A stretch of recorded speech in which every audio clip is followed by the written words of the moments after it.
예, 그 부활절이 끝나고 또 이제 새로 시작하는 한 주인데 이제 대면 예배 관련해서 지침들이 거의 다 풀렸어요. 그러니까 이제 안심하시고 이제 마스크 쓰는 것 보면 거 빼고는 거의 다 풀렸다고 생각하시고 편한 마음으로 좀 오시면 될 것 같습니다. 그리고 오전에 제가 그 엄마들 다 이렇게 많이 또 그 단톡방에 초대를 했는데 제가 저녁에 다시 한번 좀 설명을 드릴 테니까 이렇게 많이 또 하고 5월 1일 이 어린이주일로 지킬 때 각 가정들 서로 선물 나눔하는 시간 갖도록 하겠습니다. 그렇게 알고 계시면 됩니다. 예. 그 오늘 본문은 하나님께서 그 이스라엘 백성과 새 언약을 맺는 장면입니다. 이 새 언약이라는 표현은 그 구약 성경 전체를 통틀어서 예레미야에서 딱 한 번만 등장을 하는데 이 언약은 신약 시대의 예수님을 통해서 이 언약이 성취가 됩니다. 예, 오늘 본문은 이 새 언약의 특징에 대해서 잘 보여주고 있습니다. 하나님과 언약을 맺는 대상이 누구인지 나오고 이 새 언약이 기존의 언약과 뭐가 다른지 그리고 이 언약의 내용이 무엇인지를 좀 보여주고 있습니다.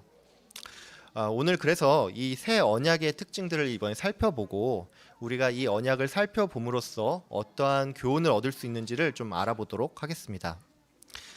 첫 번째로 우리는 이 새 언약을 통해서 하나님께서 신실한 분이라는 것을 알 수가 있습니다. 제가 그 연초에 설교 때 일전에 한번 말씀을 드렸는데 이 신실하다는 말은 어떤 대상이 믿을만하다라는 것을 의미합니다. 이걸 다른 말로 하면 그 대상이 한결같고 약속한 건 반드시 지킨다는 것을 의미합니다. 인간은 하나님과 언약을 통해서 혼인 관계를 맺었습니다. 그래서 오늘 본문에도 하나님께서 우리의 남편이 되셨다는 그런 표현이 나옵니다. 우리가 이 결혼식을 할 때 신랑 신부가 서로 서약을 하지 않습니까? 그렇기 때문에 하나님과 이스라엘 백성은 이 부부가 그런 것처럼 서로 이 상호 신의를 바탕으로 그 관계를 유지해야 했습니다. 하지만 여러분도 아시다시피 인간은 이 상호 신의를 저버리고 그 언약들을 깨뜨렸습니다. 그럼 이때 하나님께서 어떻게 하셨죠?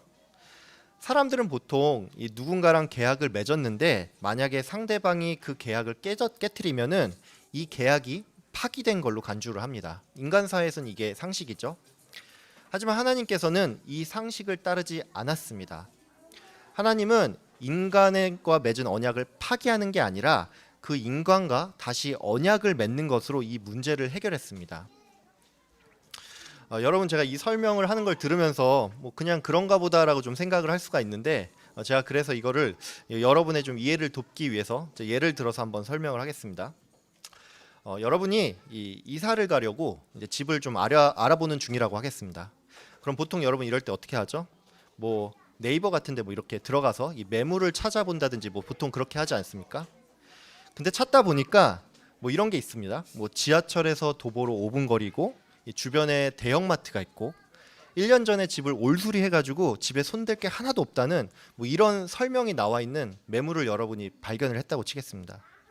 그러니까 여러분이 이걸 이제 집을 계약하기 위해서 그 집을 찾아갔죠. 근데 막상 가서 보니까 이 집을 파는 사람도 또 이 집을 중개하는 사람도 알고 보니까 여러분한테 전부 다 거짓말을 했던 겁니다. 지하철까지 도보로 5분이라고 했는데 알고 보니까 지하철까지 가는 마을 버스를 타는 데까지 집에서 5분 거리였고 주변에 대형마트가 있다고 하는데 막상 가서 보니까 알고 보니 이 대형마트가 아니라 동네 슈퍼였던 겁니다. 그리고 집이 다 수리되어 있다고 하는데 막상 가서 보니까 뭐 벽에는 온통 곰팡이가 펴 있고 집이 막 여기저기 막 금이가 있고 막 거의 붕괴 직전인 겁니다. 그러면 여러분은 이런 상황에서 그 계약을 하겠습니까? 아니면 안 하겠습니까? 당연히 하지 않겠죠. 이 집을 파는 사람이랑 집을 계약하는 중개하는 사람이 나한테 거짓말을 하고 사기를 친다는 걸 알면은 우리는 당연히 그 사람들과는 계약을 하지 않을 겁니다. 하나님은 인간이 애초에 믿을 만한 대상이 아님을 알고도 우리와 이 계약을 진행을 했습니다. 여러분 만약에 상대가 사기꾼인 줄 알고도 다시 계약을 맺는다면은 이건 뭐 둘 중에 하나겠죠. 여러분이 좀 멍청하거나 아니면 이걸 알면서도 그 사람을 용납하고 받아줄 수 있을 만큼 여러분이 정말로 좋은 사람이거나 이 둘 중에 하나일 겁니다.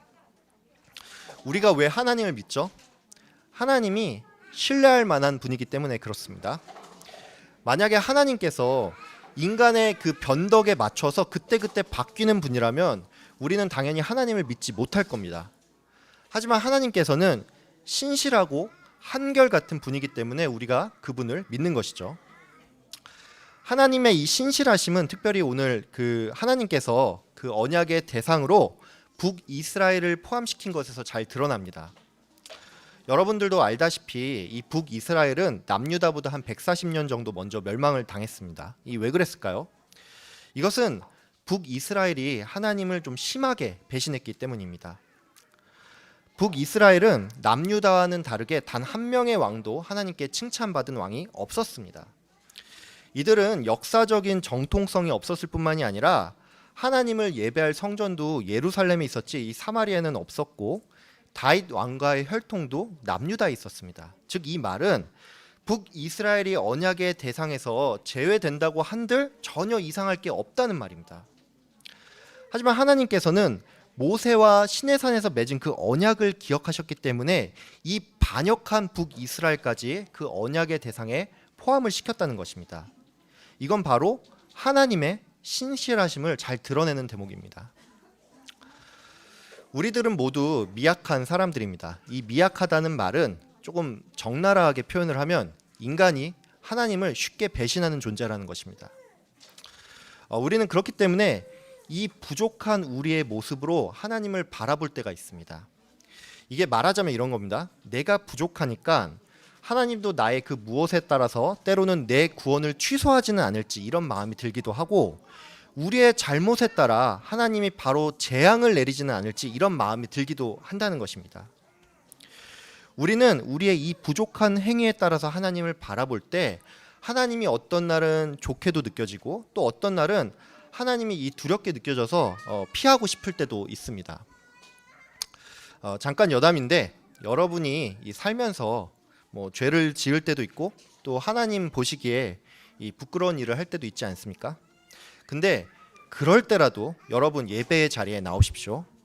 우리가 죄를 지어도 예배의 자리에 있는 게 맞지 내가 죄를 지었으니까 아니면 내 믿음 수준이 많이 떨어질 것 같으니까 내가 양심상 염치가 없어서 내가 예배는 나가지 말아야지 이런 게 아닙니다. 여러분 만약에 이 극단적인 케이스로 가면은 이게 누구냐 하면은 바로 가룟 유다입니다. 가룟 유다는 자기 양심 때문에 결국은 자살을 택했습니다. 만약에 가룟 유다가 그 순간에 회개를 하고 예수님께 돌아왔다면 아마 가룟 유다는 베드로와 같은 사람이 됐을 수도 있습니다. 우리는 이처럼 우리 자신을 통해서 하나님을 볼 때 불안한 마음이 생깁니다. 그래서 이 불안함을 극복하기 위해서는 우리한테 필요한 게 있습니다. 그건 뭐냐 하면 우리의 이 렌즈를 바꾸는 겁니다. 렌즈를 바꾼다는 건 무슨 말일까요? 이건 바로 여러분이 성경의 렌즈를 끼고 하나님을 바라보는 것입니다. 여러분은 불완전한 여러분을 통해서 하나님을 바라봅니까? 아니면 성경의 약속을 통해서 하나님을 바라봅니까? 성경 읽으십시오라는 말은 그저 제가 사역자에서 하는 말이 아닙니다. 사람이 성경을 읽지 않으면 자꾸 내 인간적인 기준으로 하나님을 바라보게 됩니다. 여러분 뭐 이런 말 있지 않습니까? 모 눈에는 뭐만 보인다. 예. 인간은 원래 불완전합니다. 그래서 이 성경의 렌즈를 끼지 않고 하나님을 바라보면 우리가 성도로서 살아가는 일이 굉장히 힘들어집니다. 그렇기 때문에 하나님에 대한 나의 믿음과 그 시각이 흔들리지 않도록 우리는 성경을 읽어야 합니다. 두 번째로 우리는 오늘 본문을 통해서 하나님과 우리가 혼인 관계임을 기억해야 합니다. 이 말은 우리의 관계가 계약 관계 이전에 사랑의 관계라는 말입니다. 여기 계신 우리 이제 부모님들 중에서 야 우리 30년간 같이 살다가 애들 다 크면 각자 따로 살자 뭐 이렇게 이 결혼 전에 계약서를 쓰신 부모님들 계신가요? 예, 아무도 없죠. 예, 아무도 없을 겁니다. 근데 뭐 이 시대는 뭐 부부의 사랑도 워낙 잘 변하니까 이걸 믿을 수 없다라고 하시는 분이 계실까봐 제가 좀 다시 설명을 드리면 하나님과 우리의 관계는 부모와 자식의 관계입니다. 여러분 이런 말 있지 않습니까? 이 물에 나의 자녀가 빠져 있고 그 다음에 남편이 빠져 있으면 남편은 구하지 않아도 내 자식은 구한다는 그런 말 있지 않습니까? 예. 이처럼 부모와 자식의 관계는 인간 사이에 있어서 가장 큰 사랑의 관계라고 할 수 있습니다. 그래서 하나님께서는 다윗과 언약을 맺으셨을 때 자신이 다윗에게 아버지가 된다고 말씀하셨고 이사야는 그래서 주 여호와를 아버지라고 불렀습니다. 예레미야 31장 3절은 이렇게 말을 하고 있습니다. 내가 영원한 사랑으로 너를 사랑하기에 인자함으로 너를 이끌었다. 히브리어는 제가 이제 한번 설명드렸는데 같은 의미가 중복되어서 쓰이면 이게 강조되는 형태입니다. 오늘 이 구절에서 보면은 이 사랑으로 너를 사랑하기에는 아하브라는 단어가 쓰였고 그 다음에 인자함으로라는 단어는 헤세드라는 단어가 쓰였습니다. 근데 이 두 단어는 모두 사랑이라는 그 의미를 가지고 있습니다. 그러니까 이 구절은 하나님께서 이스라엘 백성을 정말로 많이 사랑했다는 것을 나타내는 구절입니다. 여러분, 하나님이 어떤 분인지를 생각할 때 이 부모의 마음을 가지고 좀 생각을 하셨으면 합니다. 여러분이 만약에 이제 자녀들을 혼낼 때 이 목적이 자녀들을 혼내는 목적이 아이들이 바르게 자라는데 그 목적이 있지 않습니까? 우리는 보통 내 자녀가 아니면 아이들을 함부로 혼내지 않습니다. 내 자녀니까 사랑해서 혼도 내고 그러는 것이죠. 부모님들 중에서 징계 그 자체를 즐거워하는 부모님은 없습니다. 그래서 하나님의 이 사랑은 최종적으로 그들의 악행을 용서하고 다시는 그 죄를 기억하지 않는 것으로 드러납니다. 이처럼 용서의 기반에는 사랑이 깔려 있습니다. 마지막으로 우리는 언약의 내용들이 바뀌지 않았다는 사실을 기억해야 합니다. 우리가 좀 흔히 오해하고 있는 게 있습니다. 그게 뭐냐면 새로운 언약의 시대가 왔으니까 이제 옛 언약은 우리와 별로 상관이 없다는 그런 생각입니다. 물론 우리가 이렇게 오해할 만한 좀 이유가 있습니다. 왜냐하면 옛 언약이 지금은 뭐 사라진 제사라든지 아니면 뭐 성전과 성막 예식과 관련된 부분이 좀 많이 담겨 있기 때문입니다. 하지만 옛 언약은 결코 사라지지 않았습니다. 언약은 형식은 바뀌었을지언정 그 내용은 바뀌지 않았습니다. 그러면 이 언약의 내용이 뭘까요? 그건 바로 하나님께서 우리의 하나님이 되시고 우리가 그의 백성이 된다는 사실입니다. 즉 언약은 구약 시대나 지금이나 그 내용이 바뀌지 않고 동일하다는 것이죠. 그렇기 때문에 우리는 좀 주의할 게 있습니다. 우리가 하나님의 백성이 된다는 건 우리가 백성의 정체성을 가지고 살아야 한다는 말입니다. 오늘 본문을 보시면 하나님께서 나의 법을 우리 마음에 기록하겠다고 말씀하고 계십니다. 근데 이 법이란 것은 히브리어 이 원문에 따르면 토라입니다. 즉 이스라엘 백성의 마음에 새기겠다는 것은 구약의 율법과 성경의 모든 가르침이라는 것입니다. 이걸 다르게 말하면 이 법에 내 안에 있으니까 지금 우리들도 그 율법을 지키면서 살아야 한다는 것입니다. 사람들 중에 가끔 이런 말을 하시는 분들이 계세요. 이제 시대가 변했으니까 이제 기독교도 뭐 동성애에 대해서 이 다원주의적인 그런 이해를 가지고 좀 바라봐야 한다. 뭐 이렇게 말을 하시는 분들이 계십니다. 근데 죄송하지만 이건 좀 말 같지도 않은 소리입니다. 이러한 주장들은 성경을 전혀 모르거나 아니면 성경의 가르침을 고의적으로 왜곡하는 것입니다. 우리가 매주 이 대예배 시간에 하이델베르크 요리문답을 읽지 않습니까? 이 하이델베르크 요리문답은 종교개혁 시대, 그러니까 한 1500년대에 작성이 됐는데 이 하이델베르크 요리문답은 10계명의 내용들을 담고 있습니다. 왜 그럴까요?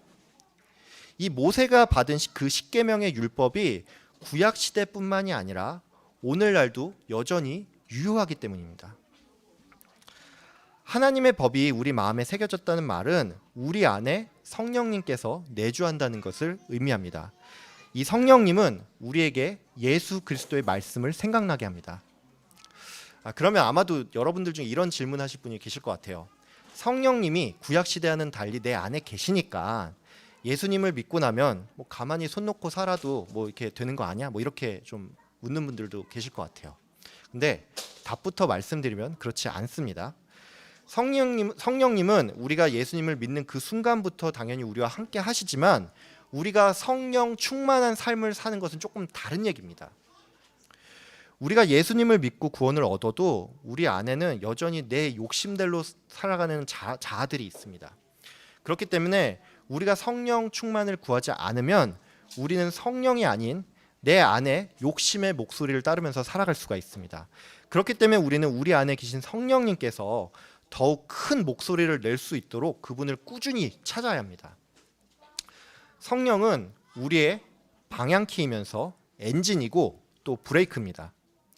성령 충만이 없으면 우리는 잘못된 방향으로 나아갈 수 있고 가야 할 때 가지 못하고 멈춰야 할 때 멈출 수가 없습니다. 그렇기 때문에 이 언약의 내용이 바뀌지 않았다는 사실은 우리가 하나님 나라의 백성이면서 동시에 그 정체성을 지키는 일에 힘써야 한다는 말입니다. 즉 우리는 모두 성령 충만을 구해야 합니다. 앞서 말씀드렸지만 새 언약은 신약의 예수님을 통해서 성취가 되었습니다. 예수님께서는 인간의 모든 죄를 대신해서 십자가에 달려서 죽으시고 모든 인류의 과거, 현재, 미래의 죄악들을 전부 다 단번에 용서하셨습니다. 그래서 예수님의 이 십자가 사건을 죄에 대해 단번에 죽은 사건이라고 표현을 하는 것입니다. 그렇기 때문에 하나님께서는 예레미야한테 이들의 악행을 용서하고 그 죄를 다시는 기억하지 않겠다고 말씀을 하신 겁니다. 예레미야는 이 새 언약의 말씀을 들었을 때 예수님을 통해서 이 일이 이루어질지는 아마 몰랐을 겁니다. 하지만 하나님께서 뭔가 새로운 방식으로, 즉 인간 편의 노력이 아닌 하나님의 주권으로 하나님이 이 백성을 구속할 거란 사실은 알았을 겁니다. 그러면 여러분이 만약에 예레미야 선지자라면 이 말을 들었을 때 좀 어땠을 것 같습니까? 예레미야는 별명이 있습니다. 예레미야는 눈물의 선지자라는 별명이 있어요. 왜 그러냐면 눈물로써 하나님의 말씀을 전했던 사람이기 때문입니다. 근데 이 예레미야가 눈물로써 하나님의 말씀을 전했을 때 사람들의 반응이 어땠죠? 사람들은 예레미야의 말을 따르지 않았습니다. 이 예레미야 당시에 거짓 선지자들이 있었는데 이 사람들은 거짓 선지자들의 그 말은 뭐였냐면 예루살렘이 절대 멸망당하지 않을 거라고 말했습니다. 그리고 사람들은 그 말을 좋아서 따랐습니다. 그러니까 예레미야가 나라가 망할 거라고 하는 그 예언은 정말 인기가 없고 사람들이 듣기 싫은 말이었다는 것이죠. 예레미야는 요즘 말로 하면 소위 왕따였습니다. 그러면 여러분이 만약 예레미야 같은 상황이라면 이 백성들을 보면서 어떤 마음이 들 것 같습니까? 제발 좀 정신 좀 차려라, 이런 마음이 들면서 한편으로는 저 인간들 진짜 싹 다 망해버렸으면 좋겠네, 이런 마음 솔직히 들지 않겠습니까? 근데 하나님은 예레미야에게 자신이 이스라엘 백성을 회복시킬 것이고 그들 마음에 아예 법을 두어서 그들이 내 말을 지키게 하겠다, 이렇게 말씀을 하신 겁니다. 이거는 예레미야 입장에선 좀 받아들이기 힘들 수가 있습니다. 왜냐하면 하나님의 이런 무차별적인 사랑과 용서하심은 하나님 앞에서 정직하게 살려고 노력하는 사람들에게 있어서는 오히려 그들의 열심과 노력이 무시당한다는 느낌이 들 수 있기 때문입니다. 근데 이렇게 이해할 수 없는 무차별적인 사랑이 바로 하나님의 사랑인 것입니다. 여러분이 지금 이 자리에서 나와서 예배를 드리는 건 여러분이 오늘 열심을 내서 이 자리에 온 게 아니고 하나님의 은혜입니다. 오늘의 말씀을 보면 알 수 있겠지만 인간은 모두 하나님을 배신하는 존재들입니다. 내가 그 시대에 태어났으면 나는 다를 거라고 여러분 자신할 수 있습니까? 저는 제가 그 시대에 태어났으면 아마도 이 가짜 선지자들의 말에 더 환호했을 사람입니다. 하나님은 인간이 언약을 지키지 못함을 알고 아예 그들 마음 가운데 말씀을 새겨주고 성령 하나님을 우리 안에 보내주셨습니다. 우리는 에베소서의 증언에 따르면 육체의 욕심을 따라서 살아가는 본질상 진노의 자녀였습니다. 로마서는 우리가 원수 되었을 때 그의 아들의 죽으심으로 말미암아 하나님과 화목하게 되었다고 설명하고 있습니다.